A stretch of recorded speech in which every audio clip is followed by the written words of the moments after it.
जम्मू कश्मीर को हासिल खुसूसी आईनी हैसियत के खात्मे के बाद जम्मू कश्मीर में अब किस हद तक तामीर तरक्की हुई, जबकि चंद ही रोज बाद जम्मू कश्मीर को हासिल खुसूसी पोजीशन के खात्मे के 2 बरस मुकम्मल हो जाएंगे। जम्मू कश्मीर की सरमाईदार हुकूमत जम्मू में चंद सियासी जमातों ने इसका डोल डफलों के साथ स्वागत किया था, ताहम आज 2 बरस मुकम्मल होने के बाद ऐसा ज़मीनी सतह पर नहीं देखने को मिल रहा है। मेरे साथ मौजूद है जम्मू कश्मीर शिवसेना यूनिट के प्रेसिडेंट मनीष सानी जी। खैर मकदम है जी, शुक्रिया। जिस तरह से 5 अगस्त 2019 के बाद आपने इसका खैर मकदम किया था, किस तरह की जमीनी सूरत हाल बदली है? क्या वो डोल डफलों की आवाज आप आज भी आपके इन हाथों से गरजेगी? देखिए, जरूर गरजेगी। हम राष्ट्रवादी हैं, हमारी पार्टी राष्ट्र को सर्वप्रिय मानती है।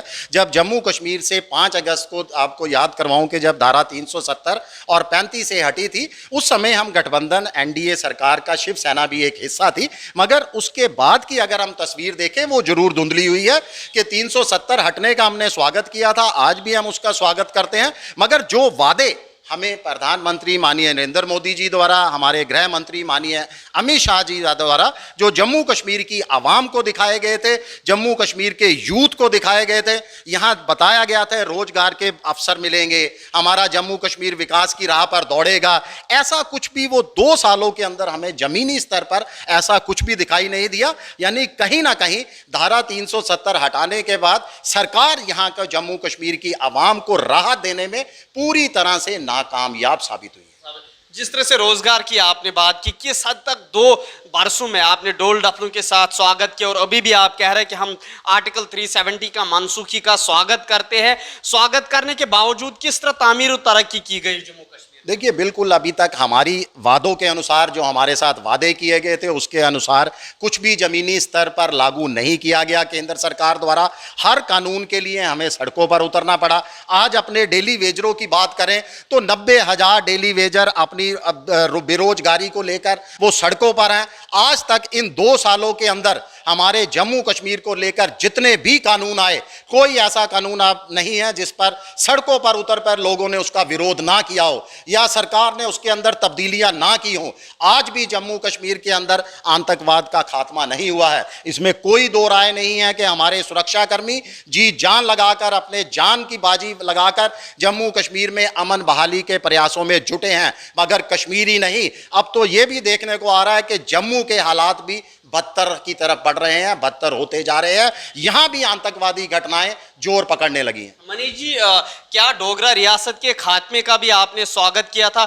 जम्मू कश्मीर अब वो तारीखी रियासत नहीं है, अब आप ही एहतजाज कर रहे हो रोजाना सड़कों पे कि हमें रियासत की बहाली का दर्जा, फिर से एक बार रियासत का दर्जा मिले। देखिए, ना तो जम्मू कश्मीर की पहचान एक डोगरा रियासत के तौर पर थी, है और रहेगी। हमें डोगरा रियासत मिटने के लिए हम बिल्कुल तैयार नहीं है। डोगरा रियासत, हम वापस अपनी डोगरा रियासत की पहचान चाहते हैं। वो पहचान की हमें उम्मीद 5 अगस्त 2019 को बनी थी। हमें लगा था ऐसा कि अब पिछले 70 सालों से जो कश्मीरी शासकों ने हमारे साथ किया, जो हमारी पहचान, हमारी संस्कृति को बर्बाद करने का काम किया, इसको पिछड़ाने का काम किया, शायद उससे हमें अब निजात मिलेगी, मगर ऐसा नहीं हुआ। उस पहचान का एक अहम हिस्सा पीआरसी, परमानेंट रेजिडेंट सर्टिफिकेट भी थी, लेकिन वो अब डोमिसाइल में चेंज हो चुकी है। बैरनी रियासत के लोग अब जम्मू कश्मीर के शहरी बन चुके हैं। देखिए, बहुत निंदाजनक है। हमने शुरू से ही 5 अगस्त से ही, जब 2019 को इसका खात्मा किया गया था 370 का,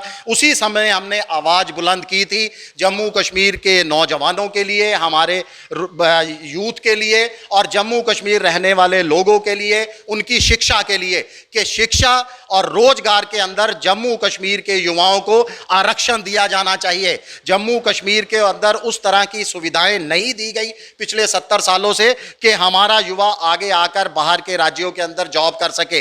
हमें था कि यहाँ पर बड़ी बड़ी शिक्षा संस्थाएं खुले, यहाँ पर बड़ी बड़ी फैक्ट्रियाँ आएँ, बड़े बड़े कमर्शियल हब्स बने यहाँ पर, ताकि हमारे युवाओं को रोजगार मिले और वो रोजगार अगले 15 सालों तक जम्मू कश्मीर के युवाओं के लिए आरक्षित होना चाहिए। जी जी, कितना इंसाफ हुआ जम्मू खत्ते की अगर बात की जाए जम्मू के आवाम के साथ, क्योंकि हमेशा से आपकी मांग रही थी कि जम्मू के साथ सौतेली माँ का सलूक किया जा रहा है, जबकि सब कुछ जो दिल्ली से आता है वो कश्मीर जाता है। देखिए, जम्मू के हक की जहां पर बात करें, जम्मू के इंसाफ की बात करें, तो आज जम्मू की आवाम का, हर जम्मू संभाग की मैं स्पेशल बात कर रहा हूं, हर शख्स अपने आप को ठगा हुआ महसूस कर रहा है। जम्मू को जो हक की उम्मीद थी, हमें उम्मीद थी कि हमारी विधानसभा सीटों को कश्मीर के बराबर किया जाएगा, मगर ऐसा नहीं हुआ। हम तमाम पार्टियों ने, आपको बताऊं कि 14 पार्टियों ने एक साथ बुलंद आवाज के अंदर जम्मू को अलग राज्य का दर्जा देने की मांग उठाई है और हम अटल हैं। हम इसके लिए बड़ी लड़ाई लड़ने को तैयार हैं। हम चाहते हैं,